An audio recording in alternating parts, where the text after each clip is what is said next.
ചായക്ക് നല്ല ചൂടുണ്ടല്ലേ? അതെ. എന്നാ ആ റൂമിലേക്ക് വെച്ചേക്കെന്ന് പറയാട്ടോ ഹരി. അങ്ങനെ അലീന ആ ചായയുമായിട്ട് ആ റൂമിലിട്ട് പോയി നിൽക്കുന്ന സമയത്ത് പെട്ടെന്ന് തന്നെ അങ്ങോട്ടേക്ക് ഓടിയെത്തുകയാണ് ഹരി. എന്നിട്ട് ഞാനൊരു ചായ ചോദിച്ചാൽ നിനക്ക് തരാൻ എന്താ ഇത്രക്ക് താമസം എന്ന് ചോദിക്കുകയാണ്. ഇത്രയ്ക്ക് മടിയെന്ന് ചോദിക്കുമ്പോൾ ഞാൻ ഉണ്ടാക്കി കൊണ്ടുവന്നല്ലോ, കോഫി ഉണ്ടാക്കി കൊണ്ടുവന്നല്ലോ എന്ന് പറയാട്ടോ അലീന. അതിങ്ങ് തന്നേക്കെന്ന് പറയാണ്. അങ്ങനെ അലീന കൈ നീട്ടുന്ന സമയത്ത് മനു അല്ല ഹരി അലീനയുടെ കയ്യിൽ കയറി പിടിക്കാട്ടോ. അപ്പോൾ എന്താ നിൻ്റെ ഉദ്ദേശം എന്ന് ചോദിക്കുകയാണ് അലീന. എനിക്കങ്ങനെ പല ഉദ്ദേശങ്ങളും ഉണ്ടാവും എന്ന് പറയണേ. അപ്പോൾ അലീന പറയുന്നുണ്ട് അതങ്ങ് കൊല്ലപ്പള്ളിയിൽ, അതൊന്നും ഇവിടെ നടക്കില്ല എന്ന് പറയണം. ഞാനൊരു കാര്യം ഉദ്ദേശിച്ചിട്ടുണ്ടെങ്കിൽ അത് ഞാൻ നടത്തിയെടുക്കുമെന്ന് പറയാട്ടോ ഹരി. അതൊന്നും ഇവിടെ നടക്കില്ല, കയ്യെന്ന് വിടുമെന്ന് പറയാണ് അലീന. വിട്ടില്ലെങ്കിൽ എന്ന് ചോദിക്കുകയാണ് ഹരി. അപ്പോൾ അവിടെ ഒരു പിടിവലി നടക്കുകയാണ്. കൈ വിടുവിക്കാനായിട്ടുള്ള ശ്രമത്തിൽ അലീനയുടെ കയ്യിലെ കോഫി ഹരിയുടെ മേലൊക്കെ തെറിക്കുക കേട്ടോ. അതായത് ആ ചൂടുള്ള കോഫി മേലൊക്കെ ചാടുകയാണ്. അപ്പോൾ അവന് പൊള്ളലേൽക്കണ്ടോ, അന്ന് ആശം പിടിക്കാനെന്ന് പറഞ്ഞിട്ട് പെട്ടെന്ന് തന്നെ ഹരി അവിടെ നിന്ന് ഇറങ്ങിപ്പോവാണ്. ആ ഗ്ലാസ്സൊക്കെ വീണ് താഴെ വീണ് പൊട്ടുന്നുണ്ട് കേട്ടോ, കപ്പും ഗ്ലാസ്സൊക്കെ. പിന്നീട് അലീന അവിടെയൊക്കെ ക്ലീൻ ചെയ്യുക കേട്ടോ. ആ ചായ കോഫി തറയിൽ വീണതൊക്കെ ക്ലീൻ ചെയ്യാണ്. പിന്നീട് കാണിക്കുന്നത് അലീന അതൊക്കെ ക്ലീൻ ചെയ്ത് വരുന്ന സമയത്ത് ഒരു സ്ത്രീ ഇങ്ങനെ അകത്തേക്ക് കയറി വരുന്നത് കാണുക കേട്ടോ. ഗേറ്റ് കടന്ന് അകത്തേക്ക് കയറി വരുന്നത് കാണുകയാണ്. അങ്ങനെ അലീന അങ്ങോട്ടേക്ക് ചെല്ലുമ്പോൾ ഒരു സഹായം ചോദിച്ചു വന്നാട്ടോ. ഭർത്താവിനും തനിക്കും കൂലിപ്പണിയാണ്, 3 മക്കളുണ്ട്. ഇളയ കൊച്ചിന് അപ്പൻഡിസൈറ്റിസ് ആണ്, അപ്പോൾ അതിന് ഓപ്പറേഷൻ വേണമെന്നാണ് ഡോക്ടർ പറഞ്ഞേക്കുന്നത്.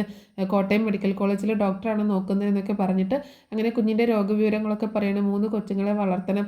സഹായം ചോദിച്ചിട്ട് കുറച്ച് സഹായം കിട്ടി, 1000 രൂപ കിട്ടി. പിന്നെ അതുപോലെ വീടുകളൊക്കെ കയറി ഇറങ്ങിയിട്ട് ഒരു 500 രൂപയും കിട്ടിയെന്ന് പറയാട്ടോ. 5000 രൂപ വേണം, എന്നാലേ ഓപ്പറേഷൻ നടക്കുള്ളൂ. അപ്പോൾ അലീന ചോദിക്കുന്നുണ്ട് കോട്ടയം മെഡിക്കൽ കോളേജിലല്ലേ, മെഡിക്കൽ കോളേജിൽ രൂപയൊന്നും വേണ്ടല്ലോ എന്ന് പറയാട്ടോ. ഡോക്ടർമാർക്കും കൊടുക്കണം മോളെ, അതുപോലെ സിസ്റ്റർമാർക്കും കൊടുക്കണം, എന്നാലേ അവർ നന്നായിട്ട് നോക്കുള്ളൂ. പിന്നെ മരുന്നൊക്കെ പുറത്തേക്ക് എഴുതും, അത് വാങ്ങിക്കണം. എനിക്കാണെങ്കിൽ വീട് കയറി ഇറങ്ങി മടുത്തു, എനിക്കിനി വയ്യ കയറി ഇറങ്ങാൻ പറ്റൂലാണ്ടായി എന്നൊക്കെ പറയണേ. എന്നിട്ട് ആ സ്ത്രീ അവിടെ ഇങ്ങനെ ആ സ്റ്റെപ്പിൽ ഇങ്ങനെ ഇരിക്കുകയാണ്. അപ്പോൾ അലീന പറയുന്നുണ്ട് ഇങ്ങനെയൊക്കെ ഒരുപാട് പേര് വരുന്നതാണ്, ഇതൊക്കെ സത്യമാണോ എന്ന് എങ്ങനെ വിശ്വസിക്കുകയും ആർക്കറിയാമെന്ന് പറയുമ്പോൾ മരുന്നിൻ്റെ പ്രിസ്ക്രിപ്ഷൻ എടുത്ത് കാണിച്ചു കൊടുക്കുക കേട്ടോ സ്ത്രീ. ഇനി എത്ര രൂപയുടെ കുറവുണ്ടെന്ന് ചോദിക്കുകയാണ്. ഇനി ഒരു 3500 രൂപ വേണം മോളെ, എന്നാലേ കാര്യങ്ങളൊക്കെ നടക്കുള്ളൂ. അങ്ങനെയാണെങ്കിൽ നാളെ തന്നെ എൻ്റെ കൊച്ചിൻ്റെ ഓപ്പറേഷൻ നടക്കുമെന്ന് പറയണേ. 1 മിനിറ്റ്, ഇവിടെ വേണ്ടപ്പെട്ടവരാരുമില്ല, 1 മിനിറ്റ് ഞാനിപ്പോൾ വരാമെന്ന് പറഞ്ഞിട്ട് അലീന അകത്തേക്ക് പോവാട്ടോ. സ്ത്രീ അവിടെ തന്നെ ഇരിക്കുക കേട്ടോ. അലീന പോയിട്ട് കുറച്ച് കാശ് എടുത്തുകൊണ്ട് വരികയാണ്.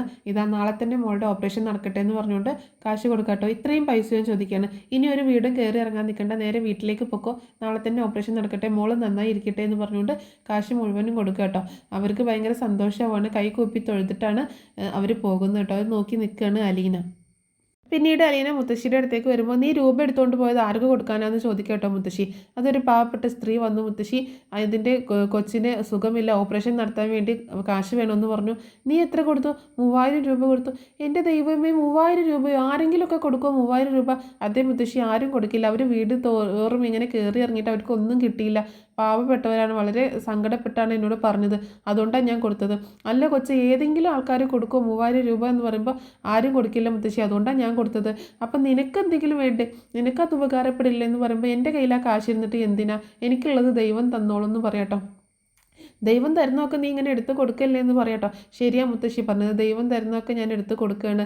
മുത്തശ്ശനും മനുവേട്ടനും കൂടെ എന്നെ കാണാൻ വന്ന സമയത്ത് മമ്മിയുടെ കയ്യിൽ കൊടുത്തതാണ് ആ കാശ്. ആ മമ്മിയാണ് എൻ്റെ ദൈവം, ആ ദൈവം തന്ന കാശാണ്, അതൊരിക്കലും വെറുതെ പോവില്ല മുത്തശ്ശി എന്ന് പറയാണ്. നിന്നെപ്പോലെ നീ മാത്രമേ ഉള്ളൂ കുഞ്ഞേ എന്ന് പറയാട്ടോ അലീനയോട് മുത്തശ്ശി. പിന്നീട് കാണിക്കുന്നത് ഗ്രേസമ്മ ഫോൺ ചെയ്തുകൊണ്ട് സംസാരിക്കുന്നതാണേ. 5 വർഷം അവൻ ഇവിടെ താമസിച്ച് പഠിച്ചല്ലേ, ഡിഗ്രിയും PGയും കഴിഞ്ഞാൽ അവന് ഇവിടെ നിന്ന് പോയത്. എന്നിട്ട് കോട്ടയം വരെ വന്നിട്ട് അവനൊന്നും ഇങ്ങോട്ടേക്ക് വന്നില്ലല്ലോ. അത്രയൊക്കെ ഉള്ളൂ, ഒന്നും നമ്മൾ പ്രതീക്ഷിക്കരുത് ആലീസെ, പ്രത്യേകിച്ച് സ്വന്തക്കാരിൽ നിന്ന് എന്നൊക്കെ പറഞ്ഞിട്ട് ഗ്രേസമ്മ ഫോണിലൂടെ ഇങ്ങനെ ചീത്ത പറഞ്ഞുകൊണ്ടിരിക്കുക കേട്ടോ. അപ്പോൾ എന്നിട്ട് ഫോൺ വെക്കുകയും ചെയ്യുന്നുണ്ട്. അപ്പോൾ ആരോടെ ഇത്ര ദേഷ്യം എന്ന് ചോദിച്ചുകൊണ്ട് രേവതിക്കുട്ടി വരും കേട്ടോ. 5 വർഷം ഇവിടെ താമസിച്ചവനാവൻ, അവൻ്റെ മമ്മിയെക്കാളും എന്നോടായിരുന്നു ഇഷ്ടം. അങ്ങനെ ഭയങ്കര പുന്നാരായിരുന്നു. എന്നിട്ട് കാനഡയിൽ ജോലിയും കിട്ടി പോയി. പിന്നീട് നാട്ടിലൊന്ന് വന്നപ്പോൾ കോട്ടയം വരെ വന്നിട്ട് 2 മണിക്കൂറേ ഉള്ളൂ അവൻ ഇങ്ങോട്ടേക്ക് വരാൻ. എന്നിട്ട് അവന് നേരമില്ല എന്ന് പറഞ്ഞ് അവൻ വന്നില്ല എന്നൊക്കെ പറഞ്ഞിട്ട് രേവതിക്കുട്ടിയോട് പറയാട്ടോ. ആരുടെ കാര്യമാണ് പറയുന്നതെന്ന് ചോദിക്കുക രേവതിക്കുട്ടി. മാമച്ചായൻ്റെ പെങ്ങളുടെ മോൻ്റെ കാര്യമാണ് പറയുന്നതെന്ന് പറയട്ടോ. അങ്ങനെ ദേഷ്യപ്പെട്ടുകൊണ്ട് അവിടെ അങ്ങനെ ഇരിക്കുകയാണ്. ആ സമയത്ത് രേവതിക്കുട്ടി ചോദിക്കുന്നുണ്ട്, ഞാനൊരു കാര്യം ചോദിക്കട്ടെ? എന്താ ചോദിക്കുക? ഞാൻ ചോദിക്കണമെന്ന് വിചാരിച്ചതാണ്, സാറിനും മാഡത്തിനും കൊച്ചമ്മയ്ക്കൊന്നും മക്കളാരും ഇല്ലേന്ന് ചോദിക്കുകയാണ്. ഇവിടെ ഒരു ഫോട്ടോ പോലും കണ്ടില്ലല്ലോ, അതുകൊണ്ട് ചോദിച്ചതാണെന്ന് പറയട്ടോ. മക്കളെ കുറിച്ചൊന്നും പറഞ്ഞതും കേട്ടില്ല എന്ന് പറയുമ്പോൾ ഗ്രേസമ്മ ചാടി എഴുന്നേറ്റിട്ട് ദേഷ്യപ്പെടുകയാണ്. നിനക്ക് എന്തൊക്കെ അറിയണം? ഞങ്ങൾക്ക് മക്കളുണ്ടോ ഇല്ലയോ എന്നൊക്കെ നീ അന്വേഷിക്കേണ്ട കാര്യം എന്താ? നീ അതിൻ്റെ കാര്യമൊന്നും അന്വേഷിക്കേണ്ട. ജോലിക്ക് വന്ന് ജോലി ചെയ്തിട്ട് ശമ്പളം വാങ്ങിച്ച് ജീവിച്ചാൽ മതി. നിനക്ക് എന്തൊക്കെ കാര്യങ്ങൾ അറിയണം എന്നൊക്കെ പറഞ്ഞുകൊണ്ട് വളരെയധികം വഴക്ക് പറഞ്ഞുകൊണ്ട് ഗ്രേസമ്മ അവിടുന്ന് ചാടി തുള്ളി പോവാണ്. അത് കേട്ടിട്ട് ആകെ വിഷമിച്ച് പോവാണ് രേവതിക്കുട്ടി. അവിടെ നിന്ന് പെട്ടെന്ന് കരയാണ് കേട്ടോ. ആ സമയത്ത് മാമച്ചായനെ അങ്ങോട്ടേക്ക് വരികയാണ്. മാമച്ചായൻ വന്നിട്ട് രേവതിക്കുട്ടിയോട് ചോദിക്കുന്നുണ്ട്, നീ എന്തിനാ കരയുന്നതെന്ന് ചോദിക്കണേ. ഒന്നുമില്ല എന്ന് പറയണേ. ഒന്നുമില്ലാതെ വെറുതെ കരയോ? എന്താ കാര്യം എന്ന് ചോദിക്കട്ടോ. കൊച്ചമ്മ എന്നെ വഴക്ക് പറഞ്ഞു എന്ന് പറയണേ. നിനക്കത് കിട്ടണം. നീ എനിക്ക് ഇട്ട് കുറേ പാര വെച്ചതല്ലേ. അവൾ എന്നെ വഴക്ക് പറയാറുണ്ടല്ലോ, എന്നിട്ട് ഞാൻ കരയാറില്ലല്ലോ. എന്തായാലും നിനക്ക് കിട്ടിയത് നന്നായി എന്ന് പറയട്ടോ. സാരമില്ല, ഞാൻ സഹിച്ചോളാം എന്ന് പറയണ രേവതിക്കുട്ടി. എങ്കിൽ നീ തന്നെ സഹിക്കണം, അല്ലാതെ എനിക്ക് സഹിക്കാനൊന്നും പറ്റത്തില്ല. പിന്നെ അവളെന്തിനാ നിന്നെ വഴക്ക് പറഞ്ഞതെന്ന് ചോദിക്കണേ. അത് ഞാൻ കൊച്ചമ്മയോട് ചോദിച്ചു, നിങ്ങൾക്ക് സാറിനും കൊച്ചമ്മയ്ക്കും മക്കളൊന്നുമില്ല, ഇവിടെ ഒരു ഫോട്ടോയൊന്നും കണ്ടില്ല, അവരെ പറ്റി പറഞ്ഞൊന്നും കേട്ടില്ല, അത് ചോദിച്ചത് തന്നെ എന്നെ വഴക്ക് പറഞ്ഞത് എന്ന് പറയാട്ടോ. അപ്പോൾ മാമച്ചാനൊന്ന് മൂളിയിട്ട്, നീ എന്തിനാ അതൊക്കെ ചോദിക്കാൻ പോയെന്ന് ചോദിക്കുകയാണ് രേവതിക്കുട്ടിയോട്. അറിയാതെ ചോദിച്ചു പോയതാണെന്ന് പറയാട്ടോ. ഇവിടെ ഒരു ഫോട്ടോ ഒന്നും കണ്ടില്ല, അതുകൊണ്ട് അറിയാതെ ചോദിച്ചു പോയതാണെന്ന് രവതിക്കുട്ടി പറയുമ്പോൾ മാമച്ചാൻ പറയുന്നുണ്ട്, അതിൻ്റെ ഒന്നും ആവശ്യം ഉണ്ടായിരുന്നില്ല, നിനക്കറിയാൻ വേണ്ടി ഞാൻ പറയാം. ഭയങ്കര വിഷമത്തോട് കൂടിയിട്ടാണ് കേട്ടോ പറയുന്നത്. ഞങ്ങൾക്ക് ഒരു മോനുണ്ടായിരുന്നു, 25 വയസ്സായിരുന്നു. 4 വർഷം മുമ്പ് അവൻ ഞങ്ങളെ വിട്ടിട്ട് പോയി. ഒരു ബൈക്ക് ആക്സിഡൻ്റ് ആയിരുന്നു എന്ന് പറയാട്ടോ. അത് കേട്ടിട്ട് രവതിക്കുട്ടി ആൾക്ക് ഷോക്കാവുകയാണ്. എന്നിട്ട് മാമച്ചാൻ പറയുന്നുണ്ട്, 25 വയസ്സ് മാത്രമേ അവനുണ്ടായിരുന്നുള്ളൂ, ഫോട്ടോ ഒന്നും ഇല്ലാഞ്ഞിട്ടല്ല ഞങ്ങൾ വെക്കാത്തത്, ഞങ്ങൾക്ക് കാണാൻ വയ്യ, അതുകൊണ്ടാണ്. ഇനി മുകളിൽ ചെന്നിട്ട് അവിടെ ചെന്നിട്ടേ ഞങ്ങൾ കാണുന്നുള്ളൂ എന്ന് പറഞ്ഞുകൊണ്ട് മാമച്ചാനും സങ്കടപ്പെട്ടുകൊണ്ട് അവിടെ നിന്ന് പോവാട്ടോ.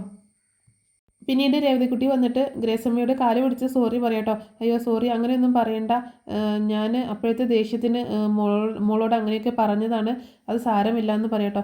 എനിക്കൊന്നും അറിയില്ലായിരുന്നു എന്ന് പറയുന്ന രേവതിക്കുട്ടി. അപ്പോൾ സാരമില്ല.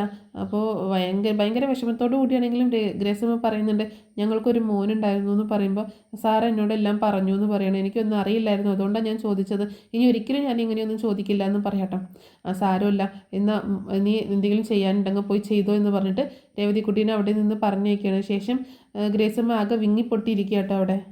പിന്നീട് കാണിക്കുന്നത് മനു കടപ്പാട്ടൂർ വീട്ടിലേക്ക് വരുന്ന കേട്ടോ. മനു അകത്തേക്ക് കയറുമ്പോൾ തന്നെ നമ്മുടെ ബാലചന്ദ്രൻ ജോലി സ്ഥലത്തേക്ക് പോകാനായിട്ട് റെഡിയായിട്ട് പുറത്തേക്ക് ഇറങ്ങുമായിരുന്നു.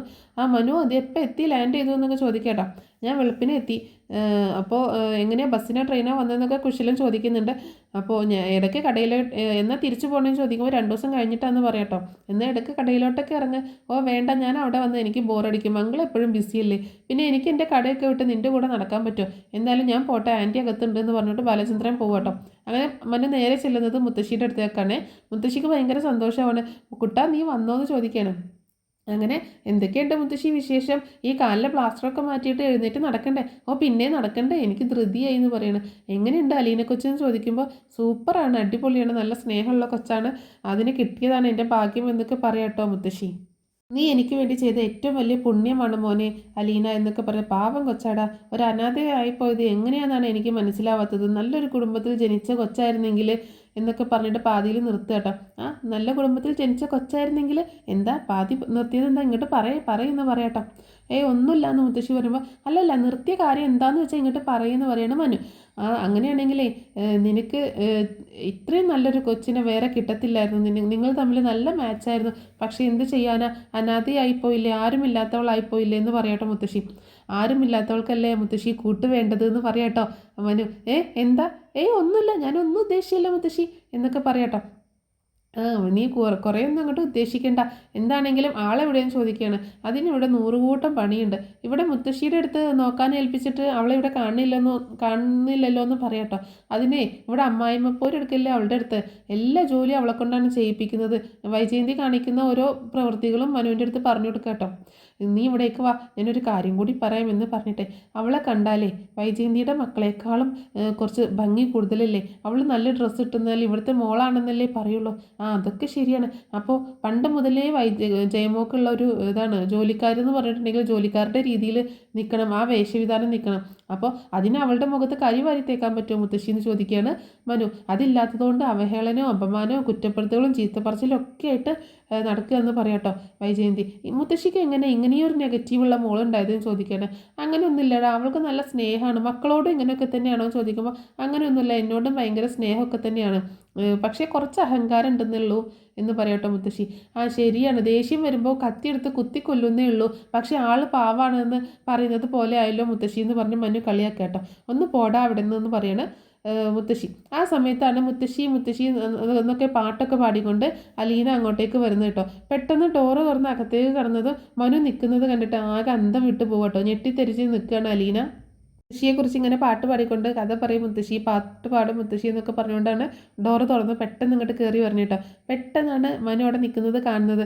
ആകെ അന്തം വിട്ടു പോവാണ്. മുത്തശ്ശിയും ആകെ അലീനെ നോക്കി ചിരിക്കുന്നുണ്ട് കേട്ടോ. ഇത്രയാണ് ഇന്നത്തെ എപ്പിസോഡിൽ കാണിച്ചിട്ടുള്ളത്. ഇനി നാളത്തെ എപ്പിസോഡിൽ കുറച്ചും കൂടി കാര്യങ്ങളൊക്കെ കാണിക്കുന്നുണ്ട്. അതായത് വൈജയന്തിയോട് മനു സംസാരിക്കുന്നതും അലീനയ്ക്ക് സപ്പോർട്ടായി സംസാരിക്കുന്നതൊക്കെ ആയിട്ടുള്ള കുറച്ച് ഭാഗങ്ങളുണ്ട്. അപ്പോൾ അതിൻ്റെയൊക്കെ ഡീറ്റെയിൽ ആയിട്ടുള്ള സ്റ്റോറി ഉടനെ തന്നെ അപ്ലോഡ് ചെയ്യുന്നതായിരിക്കും കേട്ടോ. അപ്പോൾ താങ്ക്സ് ഫോർ വാച്ചിങ്.